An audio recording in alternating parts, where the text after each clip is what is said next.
So we're going to begin the daf. We talked a little bit in the intro about more than a little, but about the concept of asay d'cholos asay, the concept that the Torah gives a mitzvah, and when that mitzvah coincides with an isser, with a lav, a prohibition that the Torah gave, the asay will supersede or suspend the lav.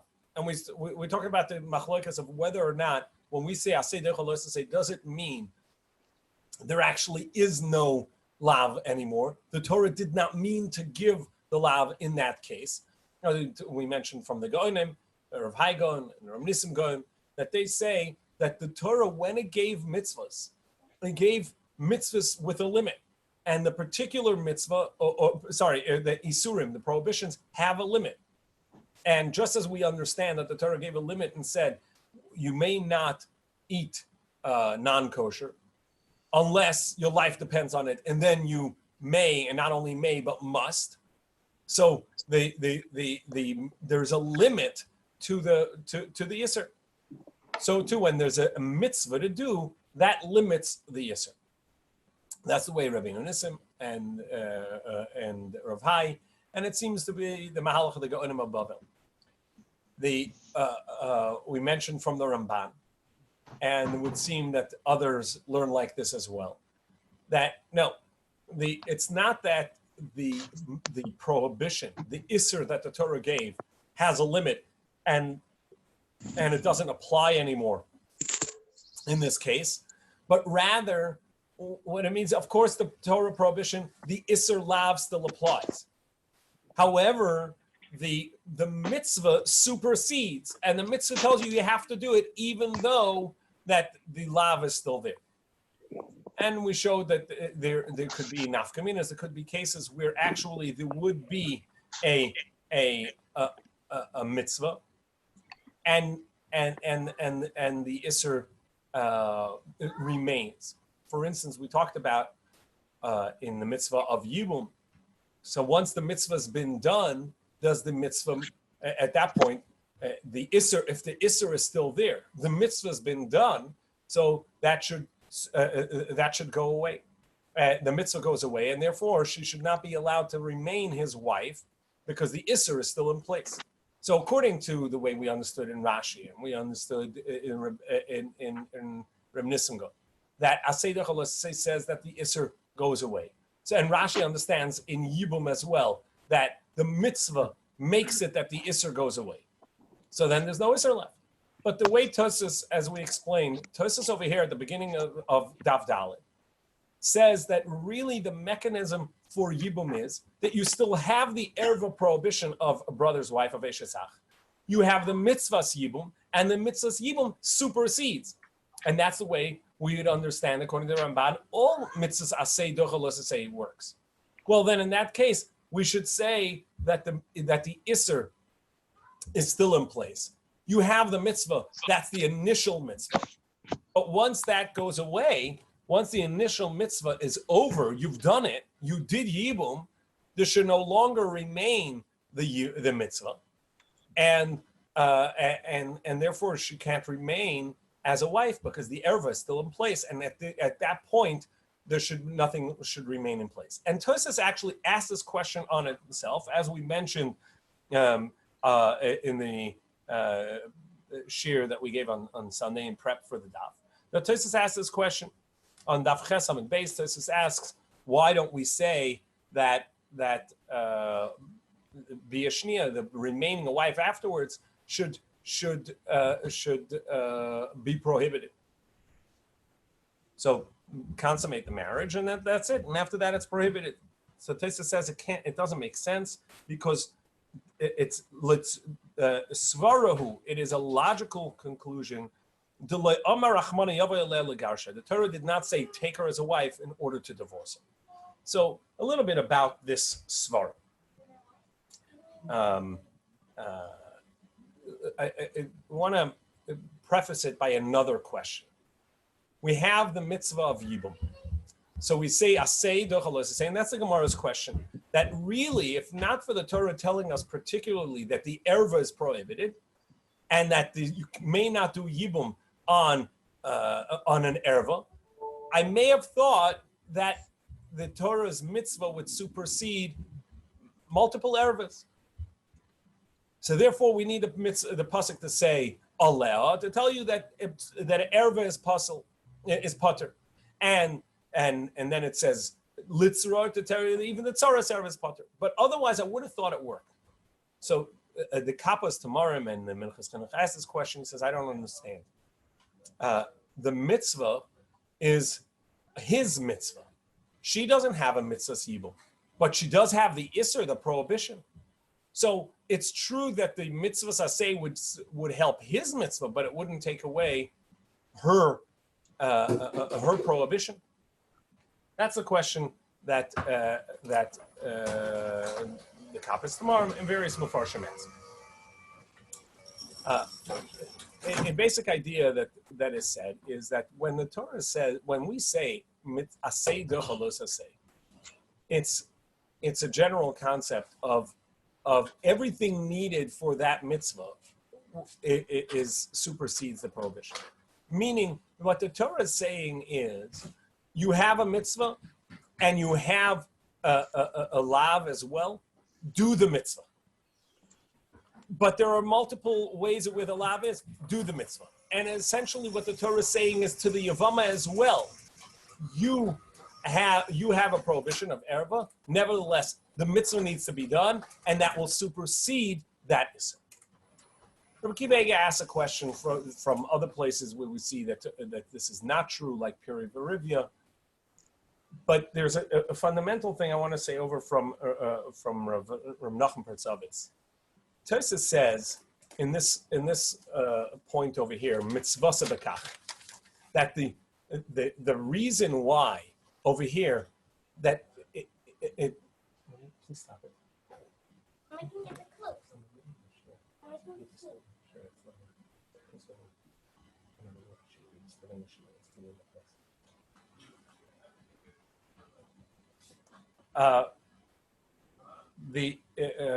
So the concept of the mitzvasa b'kach, Tosfos says, how come yibum works even though that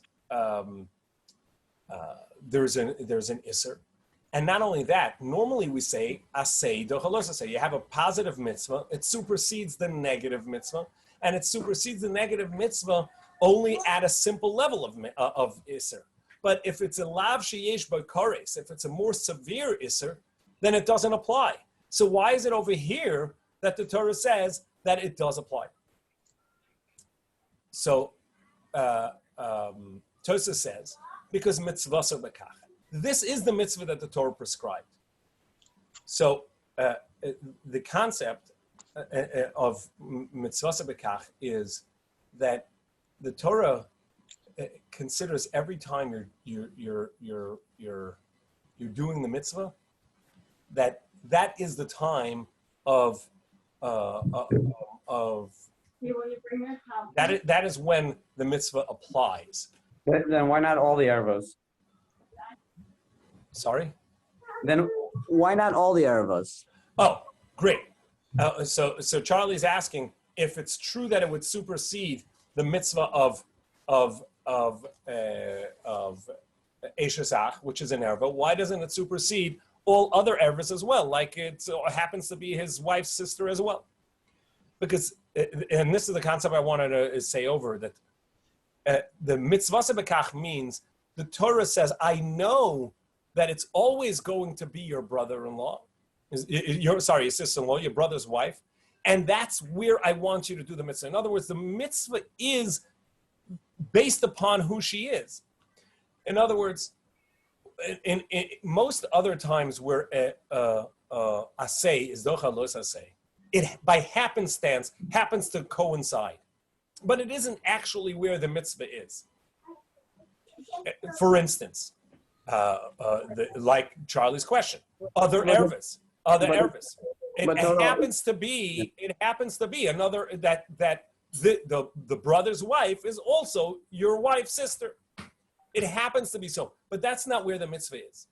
But Leziel Finkel, the Rashiva of the Mir, says here, not only is it the mitzvah by the brother's wife, that's what defines the mitzvah. That's what defines who Yibum needs to be. You know what Yibum is? Your brother's wife.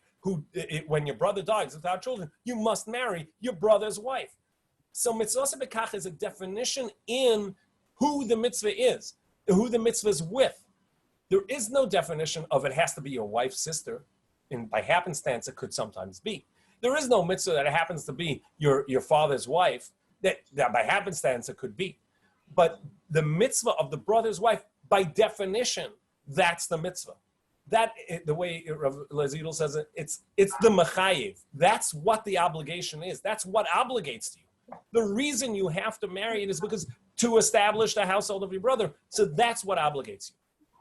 Well, I still have the same question. If that's what obligates you, why can't you assume the Torah is saying that when it says your brother's wife is a mitzvah, that it's that in every situation, even though there's an erva too, just like Eishes Achas an erva. Why can't the Torah be specifically saying it's going to be your brother's wife in every situation? Why can you have that assumption? Sorry, I'm not understanding the question. What are you assuming? Well, if we assume that the Torah is specifically saying that Yibum is specifically Eishes Ach, why wouldn't we also assume that the Torah is assuming that it's Eishes Ach in any situation, period? So the concept is, so Charlie's asking, once we know that the Torah said that, so maybe the mitzvah is all the time. So there's Asay Dechalos to say, we only say Asay Greda. We don't say Asay Sheyesh Asay supersedes, so let's say Sheyesh Bekares. That's the first Gemara's question. Right. Or the bottom Daf Gimel. Right. The Gemara is saying, no, that's a general rule, and the Gemara over the next three daf is going to try and establish that. Where do we know that? But as a general rule, only Asay Dechalos Asay, but not Asay Sheyesh, not Asay Dechalos Asay Sheyesh Bekares. And that's what the Gemara says. Okay, so then why do I need a pasuk for? In other words, the Gemara is saying, Charlie's right. I need a pasuk. You know why? Because Asay Dechalos Asay. And that's why I need a pasuk to tell me that you can't marry it, because if not for a special teaching of the Torah, a special pasuk, Charlie's right. To which the Gemara challenges and says, no, Charlie's wrong. You know why Charlie's wrong? Because Asay Dechalos Asay only on a simple los asay, and a simple prohibition. But a los asay sheyesh bekares, a severe los asay that has kares, that a mitzvah cannot supersede. And there Tosas asks, wait, but it supersedes this very mitzvah. And there Tosas says this concept, mitzvah sebekach. The basis of the mitzvah is that when you have this erva, you must marry her. So you can't say that it just by happenstance happens that way. All the other ervas are by happenstance. And so we can say, look, the Torah tells you a mitzvah, but if the mitzvah coincides with another isser, you can't supersede it, because that isser is isser sheyesh bakaris. Yes, Charlie? Are there no other cases where on a say is doichel say that has kares? No, correct. That's what the Gemara is saying. Only a regular assay, only a regular los assay, but not a los assay sheyesh bakaris. Besides for this one case, Tosha says the one case we have is this very case of mitzvah sebekach. Yeah, and it's different than all other mitzvah sebekachs, like tzitzis that we're going to say, where you can say, look, the mitzvah is with the chelas. No, that's a special din. It's not a regular mitzvah sebekach, because it doesn't, by definition, have to be to shatnez. It doesn't have to be mixed. It just by happenstance could be, but it doesn't have to be that. So this is an important concept, and take it one step further, because we asked on Sunday, and this is a question that the Mefarshim asked. Even if you say asay dochalos asay, so the mitzvah supersedes, and even though it's an erva, there's a mitzvah. That's fantastic. but how does Kiddushin take effect? After all, the Kiddushin shouldn't take effect because you can't, we know as a rule, an erva, even if you say Arat Makadeshesli, you try and do the Kiddushin cannot take effect. So the explanation here is this, that really the Kiddushin is not his Kiddushin. The Kiddushin is Min HaShamayim, the Gemara calls it later on. Min HaShamayim kamakachile. The Torah is the one that handed over the Kiddushin. And it's not his Kiddushin, it's the deceased brother's Kiddushin that's passing on. So that happens automatically, and therefore, therefore the Kiddushin takes effect. But as we said, anything that the mitzvah requires is what the mitzvah is. So by definition, the mitzvah is an erva where Kiddushin cannot take effect, and it's a kares. Nevertheless, the Torah says that's the person you must marry. And in fact, the Torah does it for you. It passes that Kiddushin over for you. And therefore it's a Kiddushin that does take effect because the brother's Kiddushin, Hashem, the Torah is what passes it over. And everything for the mitzvah must happen. And since this by definition is a mitzvah, it happens even to a chayvei krisis. Because a mitzvah sebekach. In other words, the mitzvah is marry this, do yibum to this woman who is by definition erva, and that's what obligates you because it's your brother's wife. That's why you must marry her. What about a tzara? What about a tzara who wouldn't have an issue of kares? Why wouldn't we assume that the assay of marrying yibum, why shouldn't that apply to a tzara? It would. That's why there for sure. That should apply, and that's why we have a special mitzvah of a special drasha of litzra. For the tzara, you're right. For the tzara, absolutely, I would have assumed, if not for the drasha. The Gemara's question is, why do I need a special drasha for an erva? And after all, in an erva, it shouldn't apply. But you're right. The tzara, for sure, we need a pasuk of litzra. So is that clear? That this is the point of Tosfos in Mitzvah Sebekach to tell us that the mitzvah is particularly that by definition this woman. In other words, erva is yibum is your brother's wife, who is erva you must marry, and therefore it supersedes even a let's say sheyesh b'kares. So the Gemara goes in and answers a question and says, well, how do we know Aseder Cholos? Say we learn it from Shatnez, and the Gemara is going to go at length on Amid Beis. And first, we're going to start over here. And the Gemara says, L'sibba Shatnez Gedilim Tasalcha. There's a juxtaposition. Smuchin. The Torah puts together these two lavin and says, just as there is a mitzvah of tzitzis, and prior to that there's Shatnez, it tells you the mitzvah tzitzis supersedes Shatnez, and when they coincide, you wear tzitzis anyhow. And as the Gemara is going to explain on the base. And how do I know smuchin is a real form of drash? Smuchin which obviously is a smachta, not the basis for it itself. But just like hekesh and other drashes, smuchin are a drasha in themselves. And Tosfos essentially is dealing with a question. And hekesh, we say, ein hekesh l'mechza. Once the Torah compares the terms, and we have a hekesh, and you have a term in one mitzvah and a term in the other mitzvah, and we say that just as the mitzvah means, the term means it there, so too it means it here, it compares everything. The whole mitzvah would really need to be compared. What about by smuchin? Do we say smuchin l'mechza or not? Tosfos deals with this in the question of perhaps, Tosfos asks, we should say kahanim should be exempt of the mitzvah of tzitzis, since they are permitted in shatnez, and the Torah puts them together that shatnez and tzitzis are one. So somebody that's exempt of shatnez should be obligated in tzitzis. Or women who are not obligated in tzitzis should be exempt from shatnez. So where does this come from? So we see in Tosfos this concept that Tosfos has a drash, a limud to say an understanding to say that in general, if not for some reason to exclude it, I would say ein smuchin lemechza. That if there's a Torah connection between a smuchin, a juxtaposition, which tells us a halacha, that we then would assume that applies across the board to all of the places that this mitzvah applies. However, there are Rishonim that learn differently, and this is an interesting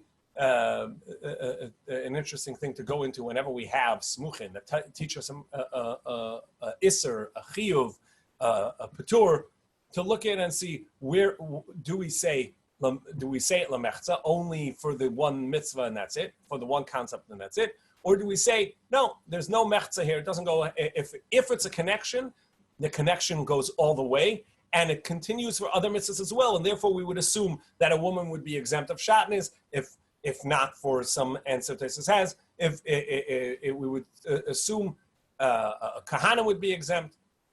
The drasha must be complete, if not for elimud, that nashim are exempt in any case, because you have some sort of connection, you have some other drasha, some hekesh to other mitzvahs. But if not for that, we would say that. So we see Tosfos holds that ein smucha lemechza. Once there's a comparison, the comparison goes complete. Now, what is the drasha? Where do we see the concept of smuchin? So the Gemara says, "V'amar Rav Sheshes Amar Rabbi Elazar Mashum Rabbi Elazar ben Azari minayin le'vama shenaflo lefnei mukashchin she'ein chos min osa." So this is a relevant thing to our halacha, to our masechta. The Torah says right before the mitzvah of yibum, the Torah says the obligation of l'sachsam shebedishay, the prohibition, the iser of not muzzling an animal, an ox is what it says, but really any animal, while threshing. So in the threshing floor, the animal is walking on wheat to press out the kernel from the hay, from the stalk, and essentially the animal wants to eat.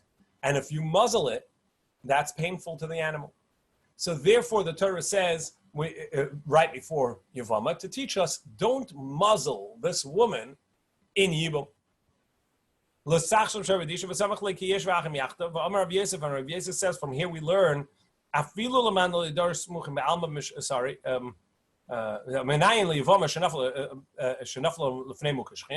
we know that a Yevama, who is in front of a mukashchin, that you can't ein chos min osa. We don't muzzle her. So what does this muzzling mean? So there's an interesting machlokas Rashi and Tosfos here, and there's a very fascinating extension of this halacha on account of that. So Rashi, in saying she'ein chos min osa, says, what does it mean ein chos min osa? You don't muzzle her. You cannot muzzle her from making an argument in saying she doesn't want to marry this guy. You can't muzzle her. And then Rashi extends it. Ella, what we do is we force him to do chalitza. Now Rashi is saying a two-step chasima. First of all, we don't muzzle her arguments.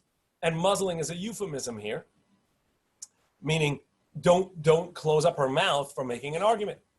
And then, by extension, Rashi says, well, if she's not gonna, if we can't force her to do yibum, in other words, if she doesn't want, she doesn't have to do yibum, well then,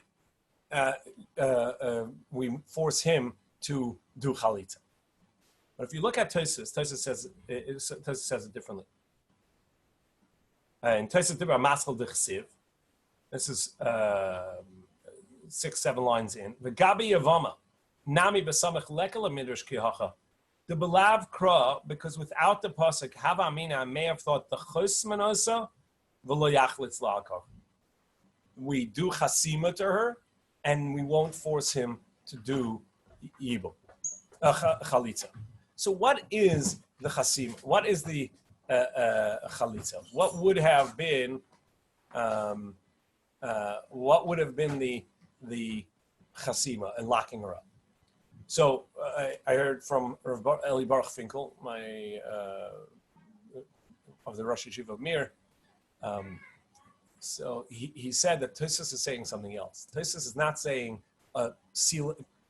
locking up her argument, but rather we don't lock her into Yibum. We don't lock her into Yibum. That's what it is.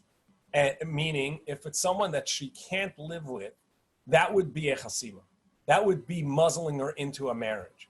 So rather, we say that he must do chalitza. But Rashi says it's about arguments. So what difference does it make? Rashi, not here, but in the Gemara later, where the Gemara talks about a chasima, where the Gemara talks about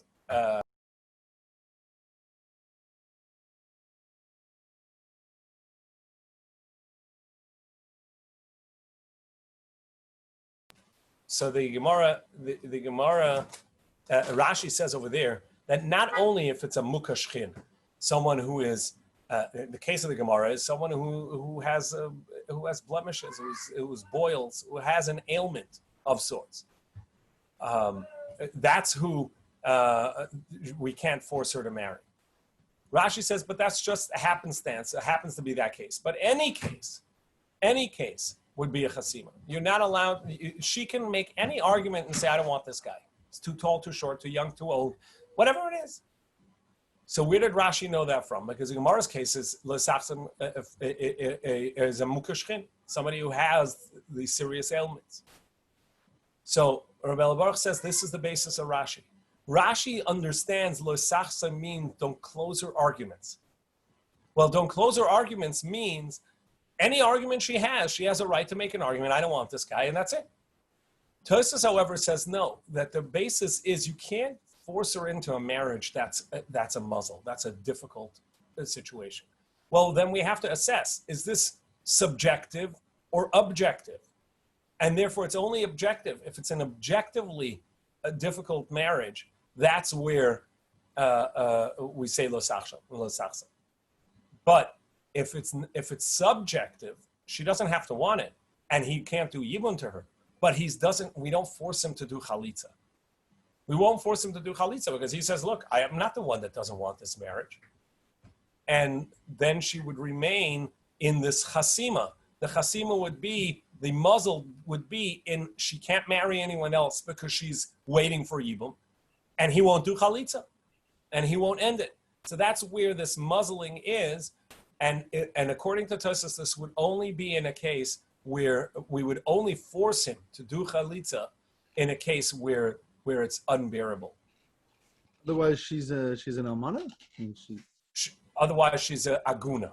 Right? Oh. She can't marry. Yeah, she can't marry. Right? She can't marry because she's still waiting for yibum, and she doesn't want it, and he won't do chalitza. We can't force him to do chalitza.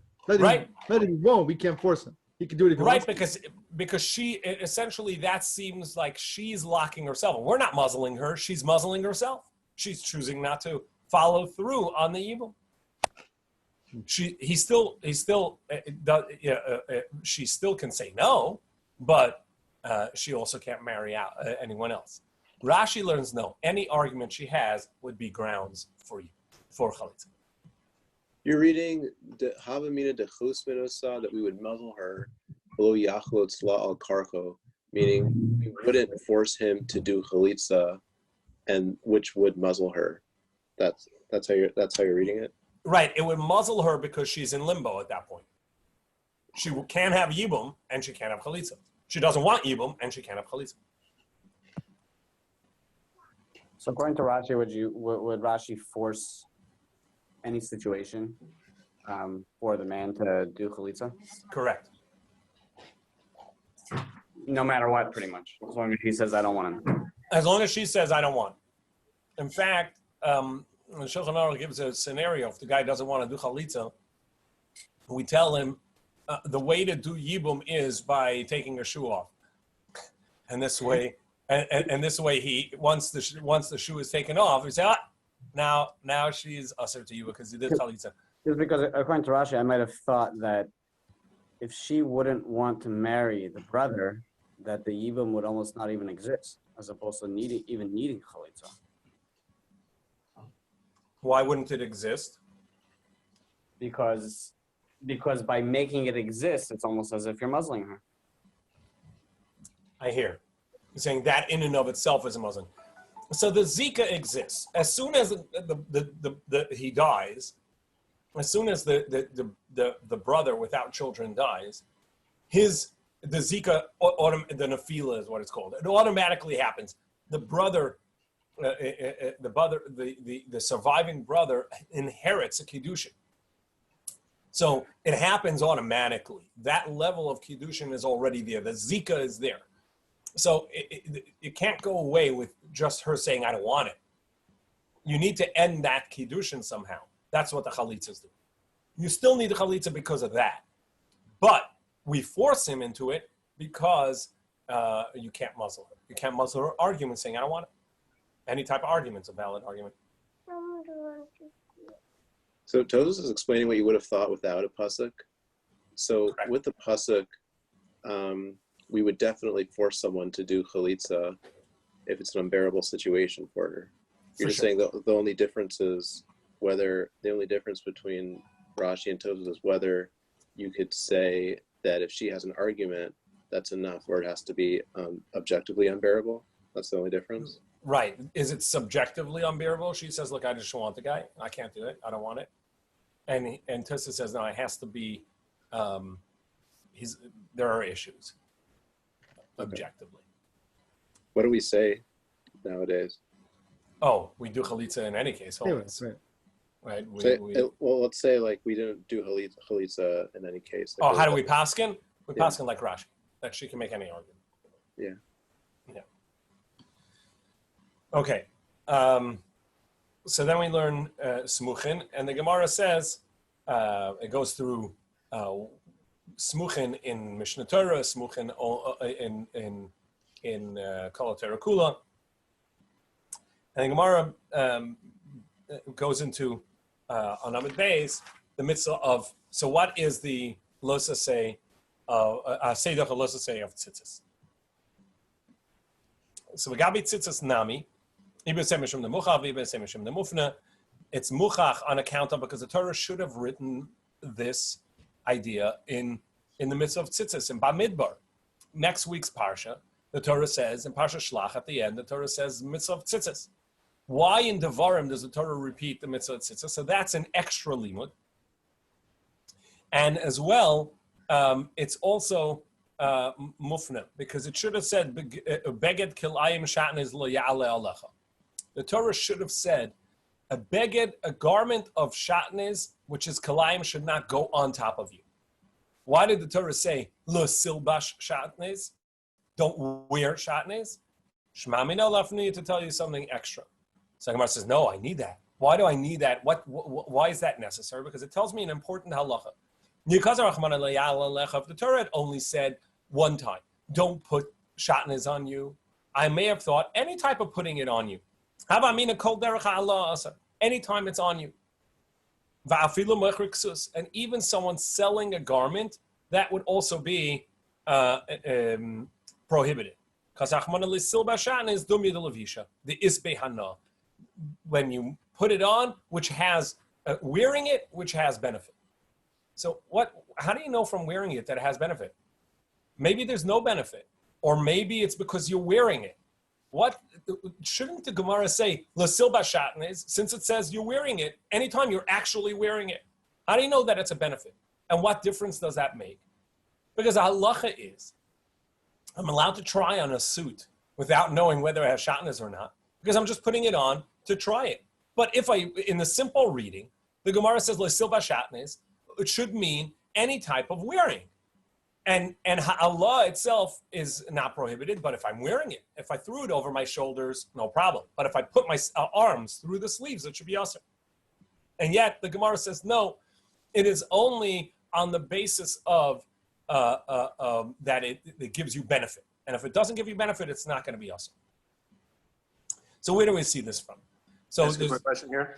Sure. So when it says ha'Allah, that's specifically not putting your arms through your arms in. So I thought maybe that was also just like an informal putting on to try it on. But ha'ala is specifically just placing it over your shoulders and not putting your arms in the. Correct, because that's derech levisha. Okay. So if you tried on a suit and you put your arms through, that's levisha? That should be levisha, and the Gemara says it's not because there's no hana, because you're not benefiting. Okay. So that's question number one. Why is the Gemara? How is the Gemara jumping or getting to hana? The Gemara should have only said the concept is levisha. All you need is that you're wearing it, and as soon as you're wearing it, it's usher. And in fact, it's possible to get benefit from something even if you don't wear it. I can carry it. I have a rain jacket. It's too hot. I don't want to wear it, but it's raining. So I hold it over my head as an umbrella. So I have the hana. Would you say that's shatnez? Of course not. I say of course not, even though there is a halamin in the Rishonim that way. But of course not, because that's not, because the Torah said lesilbash. The Torah says don't wear it. So it can't just be hana. It has to be a wearing hana. So how did the Gemara Bechalal know? How did the Gemara at all know that it has to be that there's some benefit, that there's hana, when the Torah says silbash, wearing? So Rashi in Mochrik Sus says, "Vafilu Mochrik Sus, those selling garments, she'em mischavnin lahanas chimum." They're not intending for the benefit of the warmth. So what does that mean? That they're not intending for the benefit of the warmth. So Rashi in Shabbos, Daf Hashovua Yevomos, brings this Gemara of Mochrik Sus. And Rashi says over there, a language that says that when you wear something, by definition, wearing means you benefit from it. If it's annoying to you, that's not a levisha. There's no levisha by definition. It's not a garment. It could be something's enveloping you. But a garment, a malbush, a garment, by definition has to give you some benefit, or at least not be a negative. So what Rashi is saying is that the Gemara understands lesilbash, since it's making a distinction from ha'ala, just going on you, to levisha. Levisha means it's beneficial to you. And therefore, if it's not beneficial, you're just trying it on, or you're acting as a mannequin, you're selling something in the streets and you're wearing it to show what it looks like, that would be mutter. Even though it's shatnez, it's going to be permissible, because that's not an item. This halacha is a very relevant one for tzitzis as well, and Rabbi Chanan Wasserman says it over here. An interesting thing. We have a fascinating thing with when we wear tzitzis. None of the garments, or almost none of the garments worn today that have tzitzis on it, are really a garment other than tzitzis. So what makes it a garment? If I'm wearing a poncho, I'm wearing something that actually has four corners, and I put tzitzis on it because that's the type of garment it's meant to be. So great. So then you're wearing a garment and you're putting on tzitzis. But if I'm specifically putting on a garment for the mitzvah, so then I'm running into a problem. That what makes it a garment? What makes it a garment is that I have a benefit from it. What makes it a garment is that it adds to my body heat. What makes it a garment is that there's something that it acts in warming. It says Rabbi Chanan Wasserman, that's beautiful if it's actually that way. But if it's a hot summer day and you're wearing wool tzitzis, it's not a garment. And you're not fulfilling the mitzvah of tzitzis, because it actually is not derech ha'ala, not derech hana. Malbush by definition requires that it's beneficial. And if you don't enjoy it, if it's not beneficial, then it's not a malbush. It brings us into an interesting discussion. If it's not beneficial, it's not a garment. But what if it? I mean, it doesn't bother you to wear it, but it's not giving any heat to your body. I mean, you wear. You know, By definition, you're it not is. bothered by it. By definition, it's adding warmth to your body.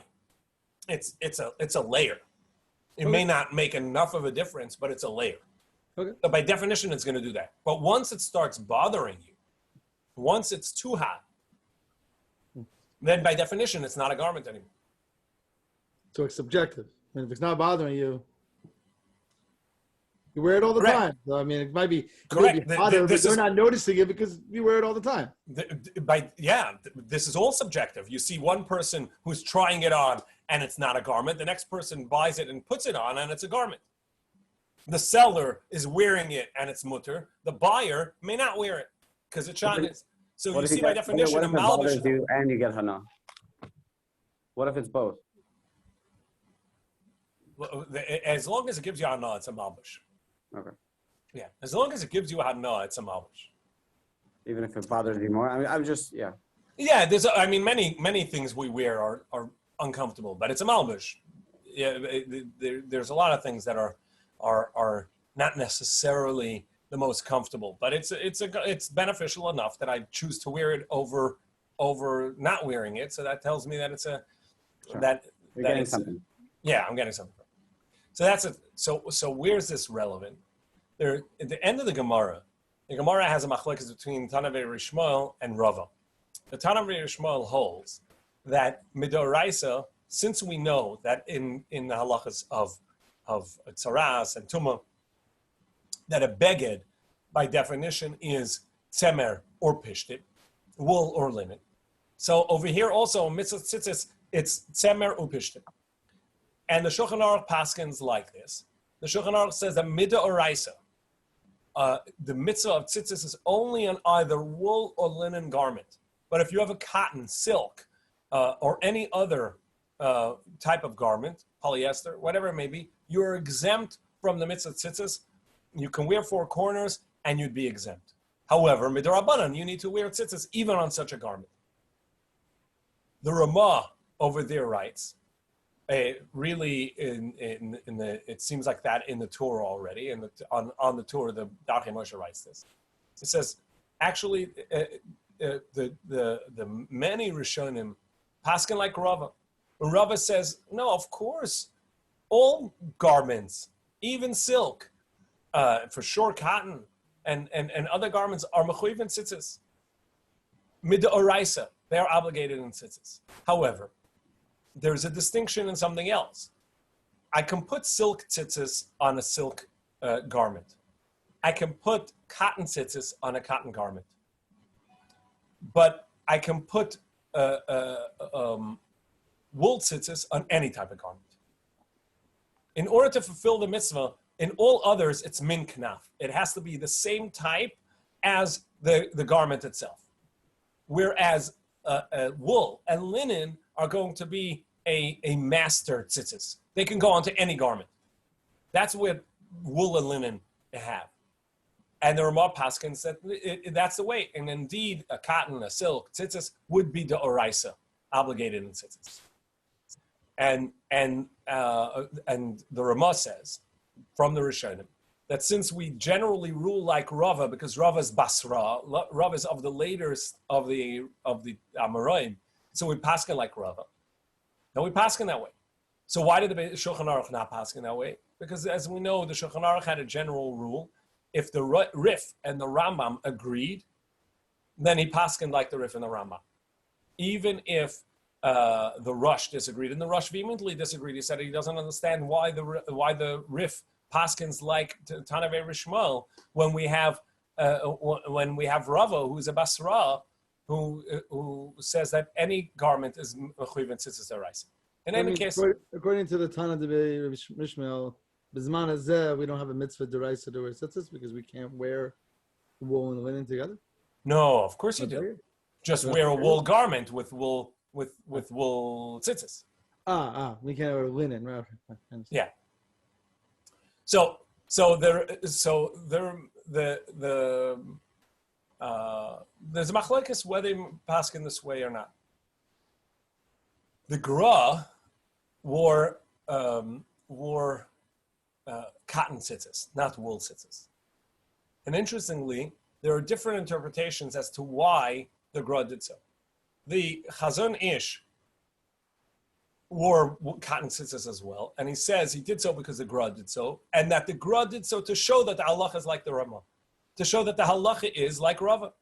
And so he wore cotton tzitzis because he wanted to show that the halacha is that, and that there's a mitzvah d'oraisa in all garments to wear tzitzis, and not just wool and linen. Others say that no, the reason the Gra did this was because of this Gemara. It's hot. The Gra would sit and learn, and it was hot for him. And if he's wearing the tzitzis and it's uncomfortable, it's not a garment. And cotton is much more comfortable. And this is, in the winter, wool tzitzis could be beneficial. But it becomes a real halachic question of somebody being machmer like the mechaber to wear wool tzitzis, but is wearing it in the summer where it actually is, it's too hot for it. So it's not a beged. So if he's wearing a suit, right? So even though it's hot, but he's choosing to wear a suit, and it's a beged by definition. But tzitzis are not a beged by definition. It's only a beged because it's an abnormal thing to do. It's only a beged because, after all, it's giving me something. Well, in a case where it's not giving you anything, you're actually not wearing tzitzis. There are those that are makbid on wearing wool tzitzis will not wear it outside of an erev on Shabbos. Because either way, all right, so I'm wearing the wool tzitzis, and I'm either fulfilling a mitzvah or I'm not fulfilling a mitzvah. If it's a garment, it is. If it's not, not. But if it's an abnormal thing to wear, and it's not a mitzvah, so then I'm carrying. It's an interesting thing. But is that only because today we're not knowing to wear four-cornered garments except that type? No, if you're wearing the type of four-cornered garment that people wear, then fine. But it's an abnormal garment. People It's don't do that specific. today. People don't wear four-cornered garments today. True. There are certain things. It may be a scarf, Poncho, what do they call ponchos. it? Yeah. There are different garments like that. Joaquin, what you were saying?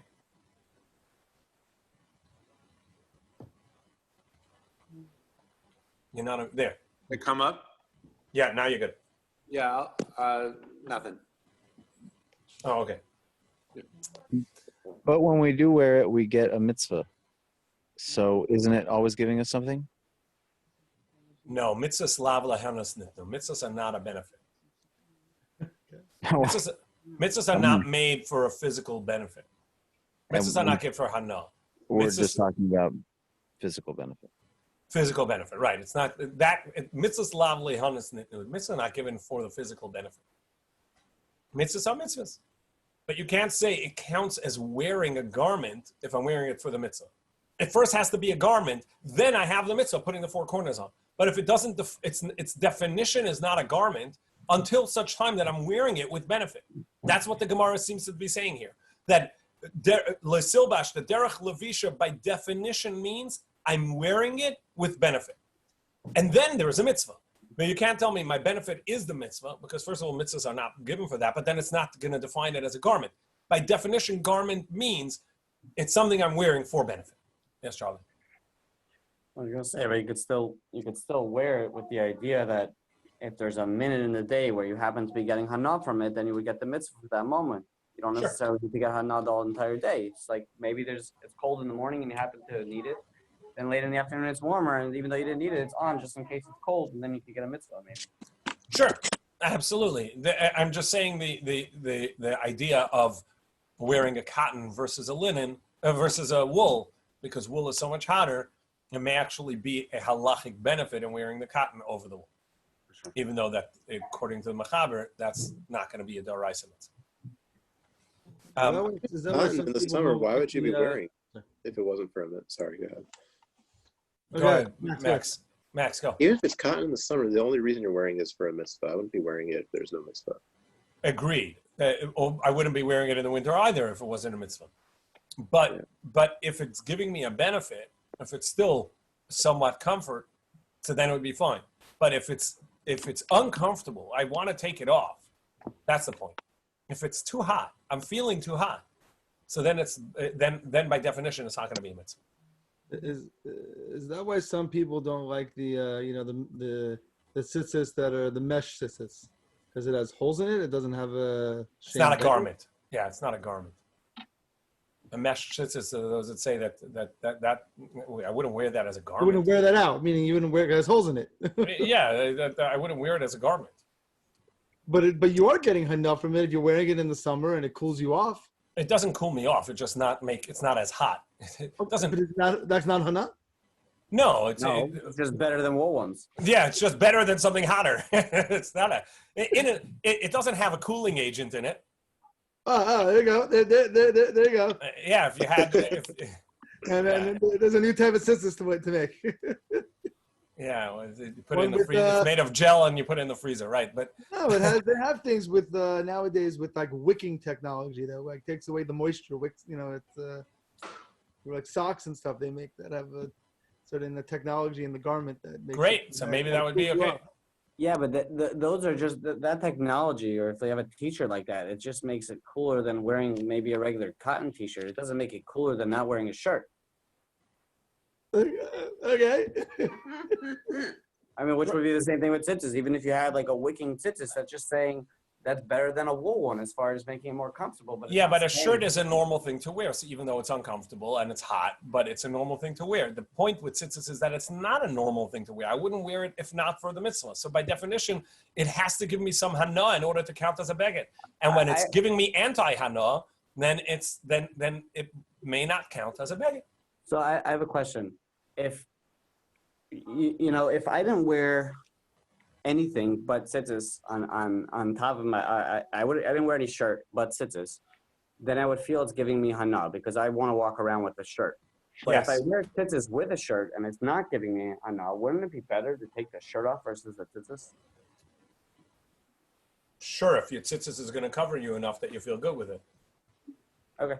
I just checking. No, Yep. no, but in lots of ways, like let's say it's the summer. They And it's really hot. they make these snappable tzitzis shirts But yeah. I'm just saying, even without snappable tzitzis, like you would think that some people, me or others, whoever, might feel comfortable wearing just tzitzis and getting the mitzvah because they want to wear something versus just wearing a t-shirt and not getting it. Yep. That would count as a beged. Yeah. Okay. Okay. So the Gemara goes into the mitzvah of tcheles, and that tcheles is the asay that's zocheh lo asay. Because the Gemara says, by definition, tcheles means wool. As we know, the halacha is that you have to wear a tcheles, and if you have a linen garment, the tcheles will be shatnez. And because the tcheles is wool, the Gemara says, how do I know tcheles is wool? Because since sheish is linen and the Torah does not give it a color, just linen, and then the rest are all colored, so I know that the colored are wools, and the linen is its own. That's what the Gemara says. So we see that there's a mitzvah to have a tcheles, a blue wool, on my linen garment. And the Torah says that I'm allowed to do that because the asay, the mitzvah of wearing tcheles in my tzitzis, is going to supersede the others. Now, the Isser of Shabbos. Now, the Tosfos over here asks, well, what about the other strings? The other strings don't have to be blue, so they could have been linen. So Tosfos says that there's a migum, that since I could have, it exempts since it exempts the tcheles, it also exempts the other strings as well. Next week, Bez Shem will continue with that Tosfos, but the question is really going to be, what is the definition of this mitzvah of tcheles? Because after all, I could avoid the mitzvah of tcheles and still fulfill the mitzvah with the white strings, like we do, because we don't have tcheles. And additionally, I can wear a wool garment. Why do I have to wear a linen garment? So we touched on this a little bit at the beginning of the week, that even though we say that in order for an asay to be in order for a positive mitzvah to supersede a negative mitzvah, by definition, it has to come at the same time. It can't come at a different time.